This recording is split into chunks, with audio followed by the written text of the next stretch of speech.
John Lee, and my age is 55. Today's date is May 8th, 2008. We're in Sacramento, California, and my relationship is boyfriend. And I'm Julie Heston. I'm 46. Today's date is May 8th, 2008. We're in Sacramento, California, where I was born, and I'm his girlfriend. Okay, tell me about Granny Donna. Well, she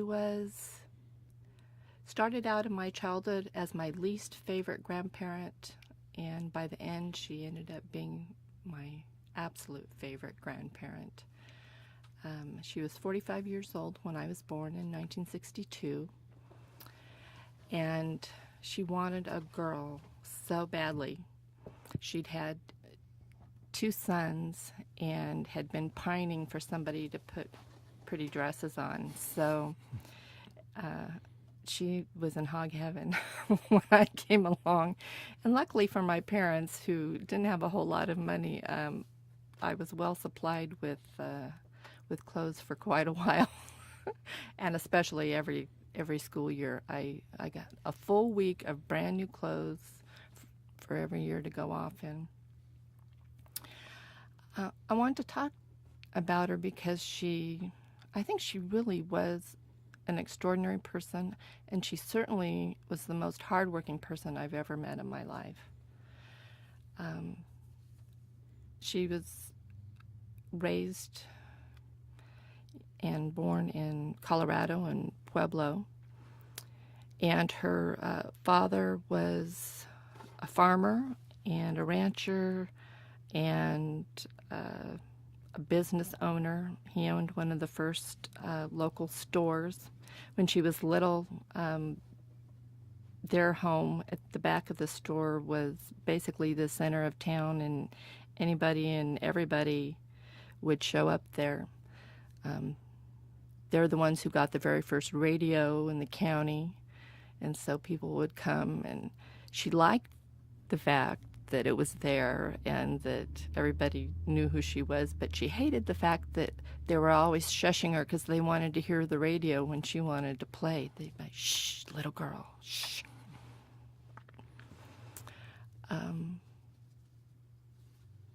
What was your relationship like, and how did it change over the years? Well, at the beginning, I didn't really care for her as much, and I wasn't as close to her as I was with my other grandparents. I probably spent about equal time between my mom's parents and my dad's parents, and Granny Donna is my father's mother. But my favorite one at the time was her husband, my Grandpa Cy, because he was just the warmest and friendly. He just loved me, and he was just really easy to be with. He was used to being with kids. He was a school bus driver, and I really enjoyed him. And then second was my mom's mom, who I got to stay with when my mom would go out of town to go to school, and she was not quite as easygoing, but she would talk to me about stuff. She didn't treat me like I was a kid. And I think that was my problem with Granny Donna, was that in her mind, I was a kid, and I wasn't really somebody that you could have conversations with, and she wouldn't tell me things. She just always treated me like a granddaughter, and there wasn't anything wrong with that,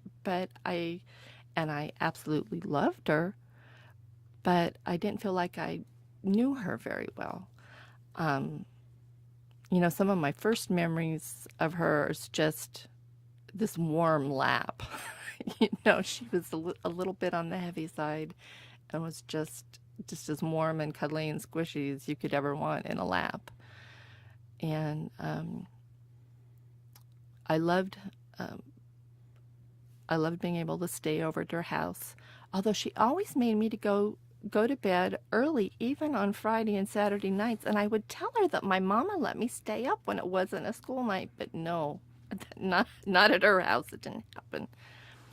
But the best thing was waking up on Sunday morning, and I'd gotten to sleep on the couch, and she'd have brought me some tea or some hot chocolate and the funnies, and the house would be all warm and cozy, and I could hear her in the kitchen, and she'd be making Sunday dinner and humming. I don't think I ever heard her sing, and I don't even know if she even knew that she hummed, but she did. She'd be frying her chicken and making her homemade noodles, and it was like one of the best places to be when I was a kid. What did Granny Donna mean to you? Well, in the middle, when my mom and I were estranged, she was the mother that I really needed, and major support as far as energy and love and helping me be a teenage mom. I ran away when I was 14, and I came back at 17. And there were just times when I was just so overwhelmed by my life. I would have to come and spend the weekend with her so that I could have someplace where Joshua and I could both be safe. I knew that he'd be taken care of. And sometimes I just feel like I'd fall apart into a million pieces, but I knew that she'd be there and help me put things back together. How do you think Granny Donna would want to be remembered?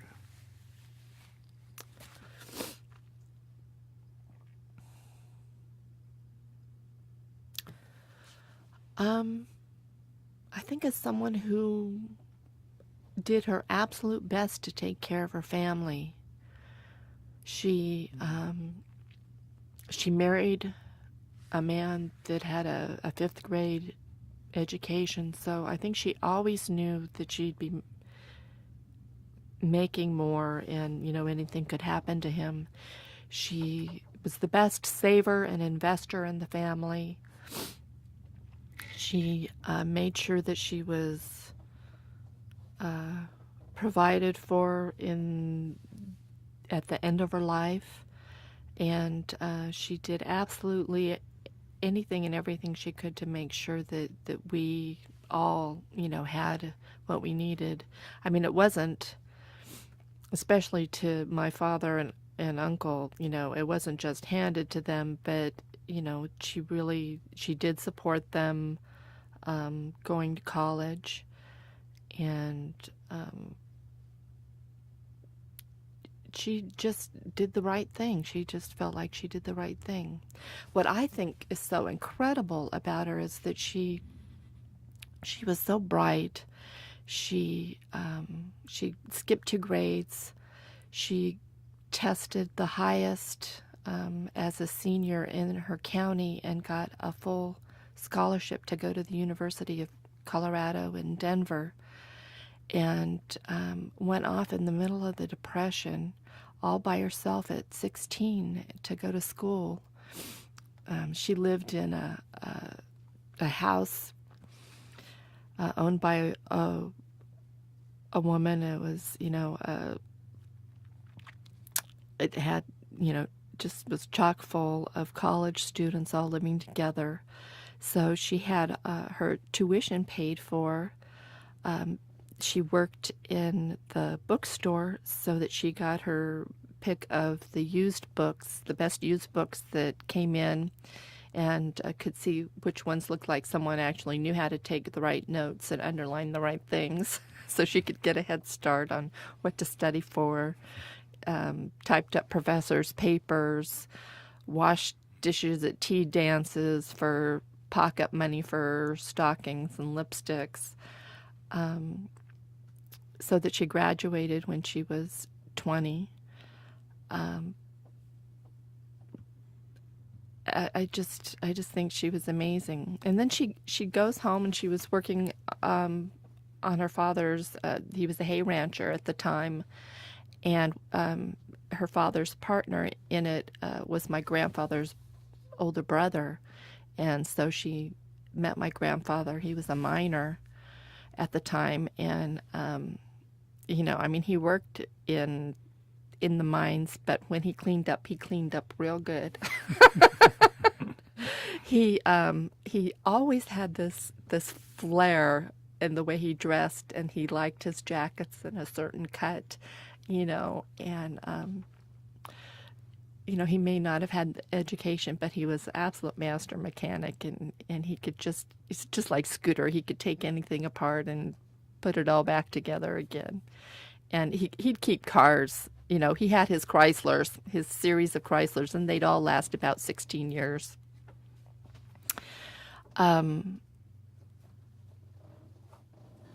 But she was a stay-at-home mom. How she went from the university life and then being a stay-at-home mom during the war, when he worked for the railroad and was always gone. It must have been so hard, like all those women those days,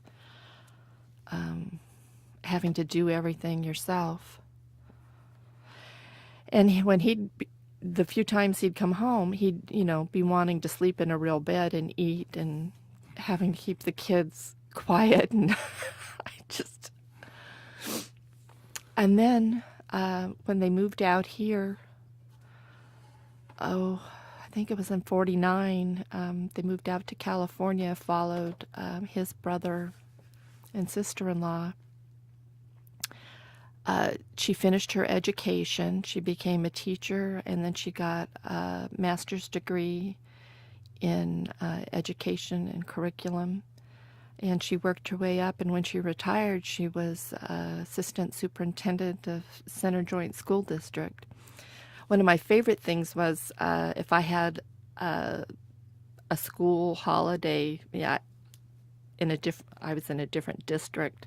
Sometimes I'd get to go and work for her. I'd go in her office, and she'd pay me a penny a book. She'd have the new books in, and I'd have to stamp them, and in all the right places so that they knew what district it was in. Or for the library book, I would paste in the little envelope pockets and everything, and she'd pay me a penny a piece.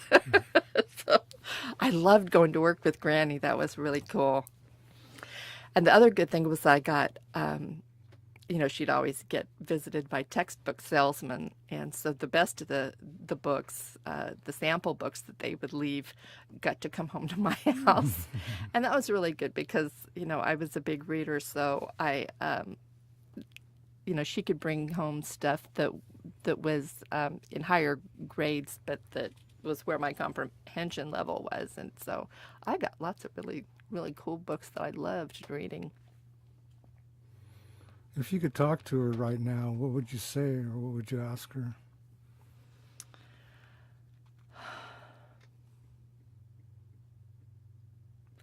I think I'd want her to know how grateful I am for everything that she did for me, for all the time that she gave me the space to just be the mess that I was at the time, for giving me my inheritance early and paying for child care that was good and safe and that I trusted so that I could go to work and not have to worry about what was happening to my son, for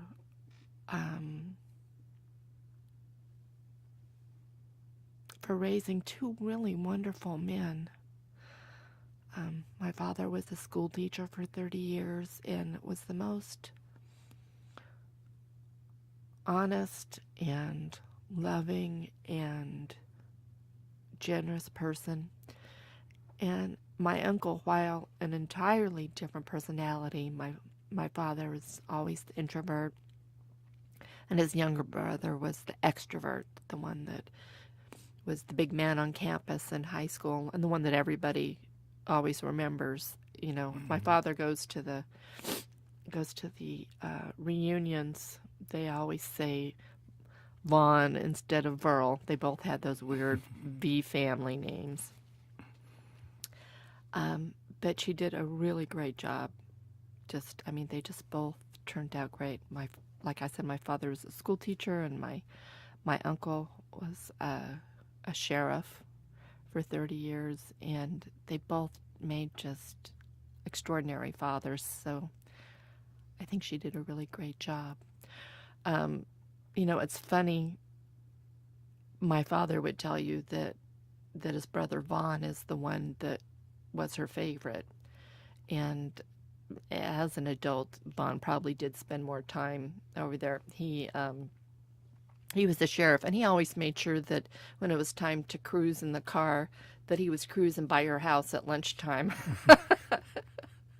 after she retired to check on him and see what she had in the refrigerator. But she told me that when they were little, that her mother got on her case one time because she thought that she was spending way too much time and energy on my father and not enough on my Uncle Vaughn. And she said, well, he's the one that needs more attention. And I know it's true. What do you miss most about Granny Donna?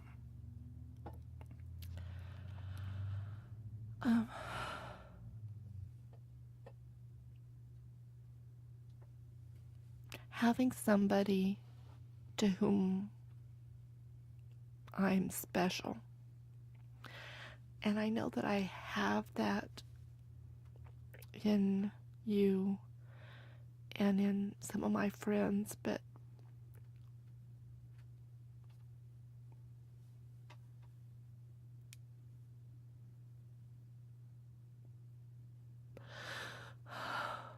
What's been the hardest thing about losing Granny Donna? not having that. Not having that? Yeah, because I just knew. I just knew that she was thinking about me. I just knew that when the time came, if it was my birthday or a holiday or something, that there was going to be something special, that she'd put thought into it. And I miss that. What was your first memory of her? Your very first memory? The lap. The lap, the warm lap. Yeah, the lap. Just being held and rocked and hummed to. Do you have any traditions to honor her? Well, our birthdays are very close together. I was born 3 days before her 45th birthday. And if we were ever out shopping, it was very dangerous to let us get near a jewelry store because we could both spend an hour at the rack that had all the amethyst. So, I always have my amethyst rings and jewelry. As far as traditions, I remember her definitely on her birthday. I think of her a lot when I'm reading because she was an avid reader like I am. Every time I think about having any brains at all, I'm sure it came from her. She's the smartest one in the family. When I think about the financial security that she left my father, who left to me, I'm losing my job probably in a few days, and I know that I'm going to be okay because they both worked very hard and saved a lot, and so that I know that I have something to fall back on and that I'm not going to be out on the street. Mm-hmm. And I don't take that for granted. I really, really try not to. Did Granny Donna overcome any obstacles in life? Well, like everybody in her generation, there was the Depression and the war. I think when she was young, she felt kind of the odd one out because she was so much brighter than the other kids. I don't know about any. Well, and being a woman, while education was one of the few jobs, being a teacher was one of the few jobs that, was okay for women to have in those days. Certainly being in the administration and being the assistant superintendent, she must have had to put up with a lot of shit to work her way up to that position. So I'm grateful to her for that as well. Was there anything that you ever disagreed about or fought over? Well, I'll tell you,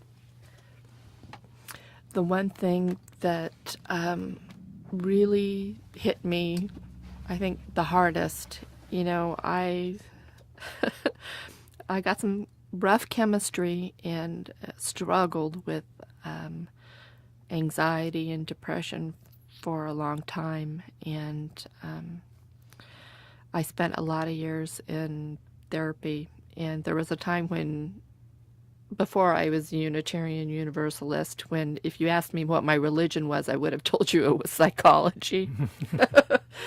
And I remember, and she always supported me. If I had my support group in the evenings, and she took care of Joshua for me. I mean, she was just always right there. But I swear to God, I felt like I had been punched in the stomach when one night after, I came to pick up Joshua and we were talking about, why I needed so much help. And she just told me that she just did not believe in therapy, and that she didn't think that a therapist could do anything more for you than having a talk with a good friend. And it was just like something that was alien to just totally, the thought was so totally alien from my experience and knowledge, and the idea that this person that I loved, that loved me, would hold this idea. It was amazing. It really did. I really did. I could almost feel it like a punch in the stomach. What about Granny Donna makes you smile?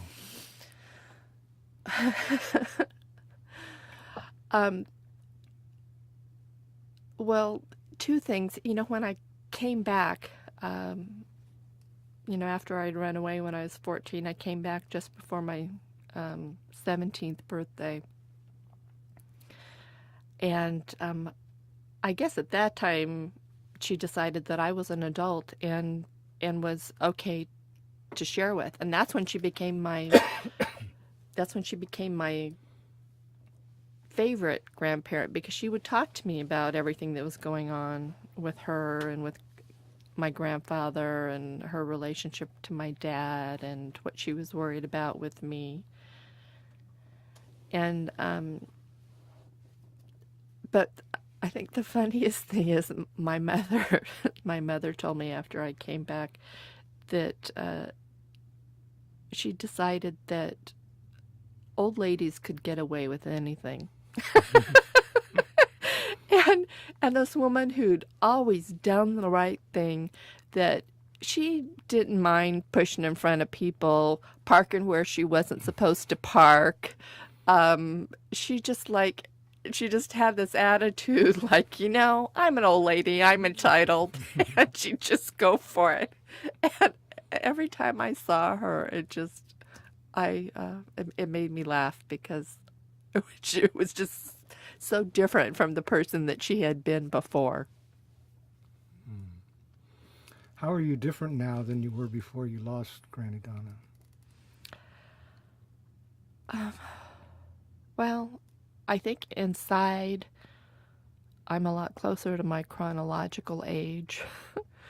I think before I lost her, there was still a part of me that was really hanging on to my childhood, and because I had somebody that could take care of me if I really needed taking care of. I lost her by inches, so I had time to develop and mature inside. She had a stroke about 7 years before she died, and so our relationship changed, of course, right away because there were things that she couldn't do anymore. But in a lot of ways, she was still her usual self, but in a lot of ways, she wasn't. But as she got older and she continued to have little mini strokes, she was less and less her, and she became less and less physically able.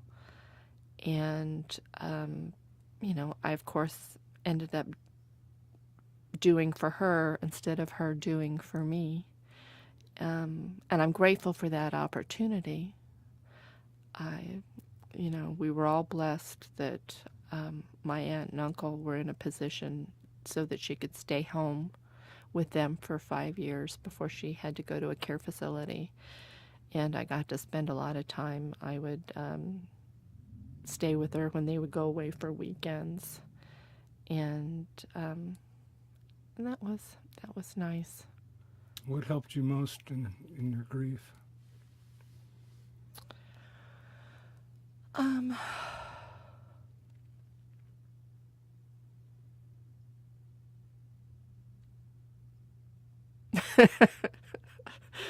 Oh, and this is a funny one, but probably my therapy. Having a surrogate mother to talk to and to process. And I will tell you, surprisingly, my father, who was always, was hot and cold about his mother, he really kept it together after she died in a way I never thought he could, and he really tried to be there for me around losing her.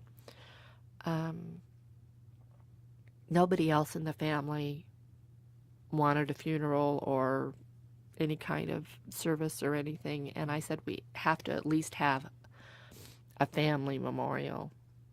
You have to do this for me. So he paid for it, and my aunt and uncle hosted it, and and invited all the family to come, and they did that for me. That was nice. What do you wonder about Granny Donna? Other than the fact that he was cute, I wonder why she married my grandfather. I wonder what their relationship was like before they had kids, what they did together when they were young. And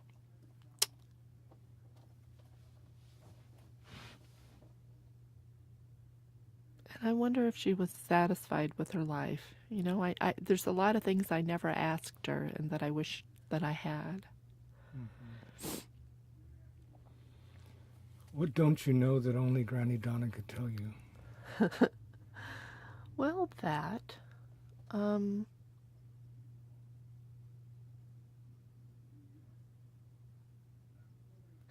And more stories about her childhood, I think. She told me a few, but, it's so amazing to think when she was little, in her lifetime, the world changed so much. Mm-hmm.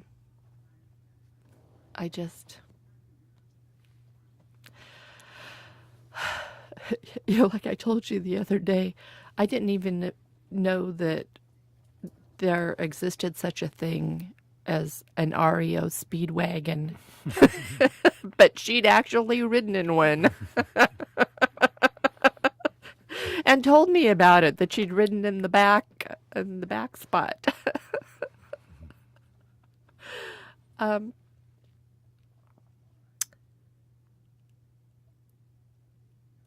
and I think also what it was like being a professional woman during a time when it wasn't common, and what it was like being a working mother during a time when the culture didn't support that. If she got pressure from people around her who didn't, if people didn't think that she ought to be working.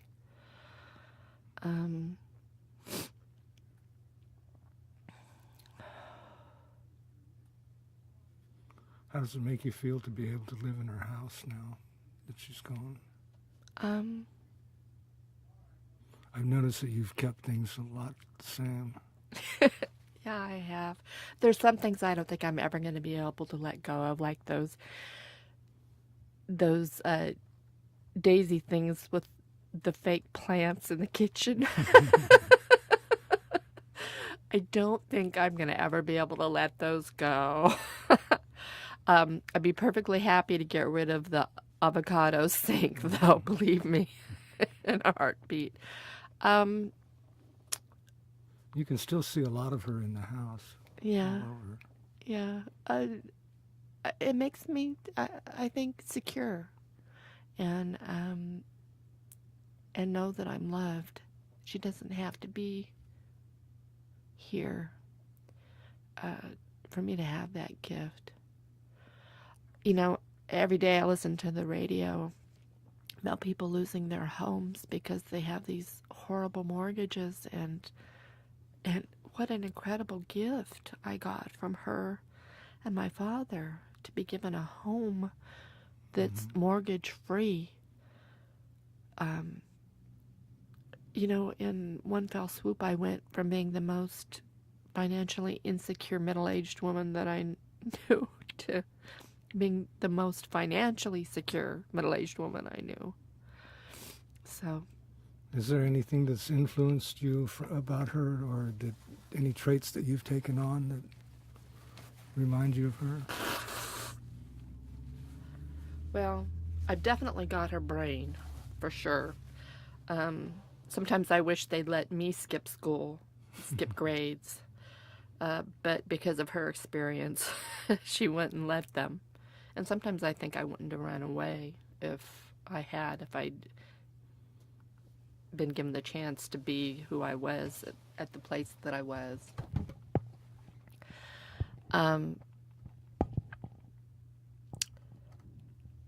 But I think it's just valuing family. And I think one of the greatest things is we were all a bunch of loners. For a long time, my nuclear family was my granny and my father and myself and my son, because we're all introverts. My dad and granny didn't socialize. My son has OCD and definitely doesn't socialize, and I'm the only one that joined a church and, became a part of a community. But that was knowing, because that was from seeing them and seeing how isolated they became when they lost their partners. And I wanted more than that for me. So I think by not following their example is how they influenced me. Well, I'm glad you told me about all this. I've often wondered about her. Do you have any memories of your grandmother? Vague memories of just me being very little and her being very big, and even though she was a tiny little old lady. But you're really fortunate to have had a grandmother that was really involved in your life so much. Oh, definitely. Because my grandmother died when I was about 5 or 6, so I never really got to know her. Yeah, I was really lucky to have her into my mid-30s, and definitely one of the greatest blessings of my life. And your dad too, probably. Yeah. I was about 30 before he became a dad that I could really count on, but he was a wonderful man. He really was. I've never heard anybody say a bad word about him. Do you think that he was influenced by your grandmother? Definitely, I think intellectually. In education? Yeah, definitely. He was an extraordinary teacher. Very gifted. He worked with special ed kids before there was special ed. It started by them getting dumped on him, and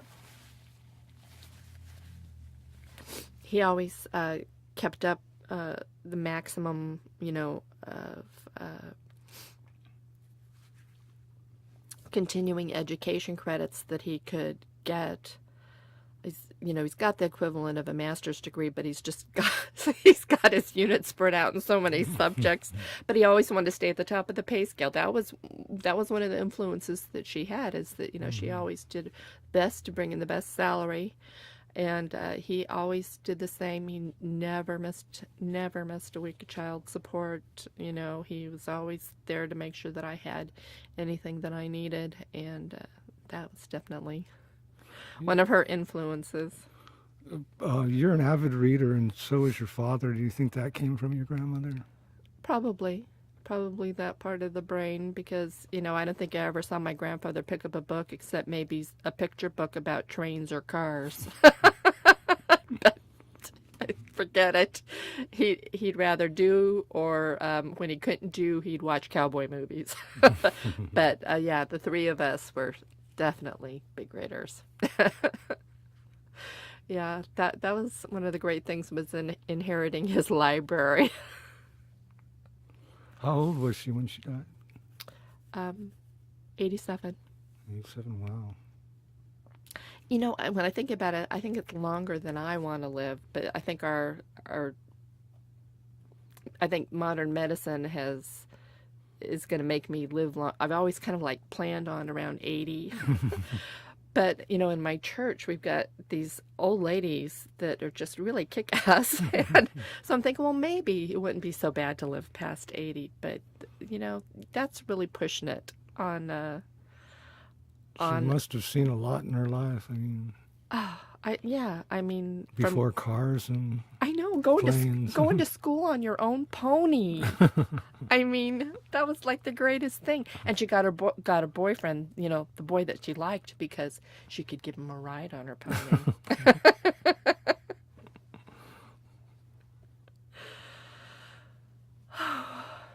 So, yes, I was very lucky. Did she have any sisters or brothers? She was the oldest, and she had a sister who committed suicide when she was an adult with young kids. And she had a baby brother, Bud, who was kind of different, a different kind of guy. And she took care of him. And that was the last thing I wanted to say, is that she took care of everybody in the family. She took care of her mother when her mother became ill and died. She went back to Colorado. She brought her father out here to California when, after the mom died, and he lived with them. When Bud couldn't live alone, he came out and lived with her. She took care of my father. She took care of me. She took care of my son, Joshua. I mean, she was... My mom said that she was like earning brownie points. I don't know that she believed in God, but she was chalking up those brownie points.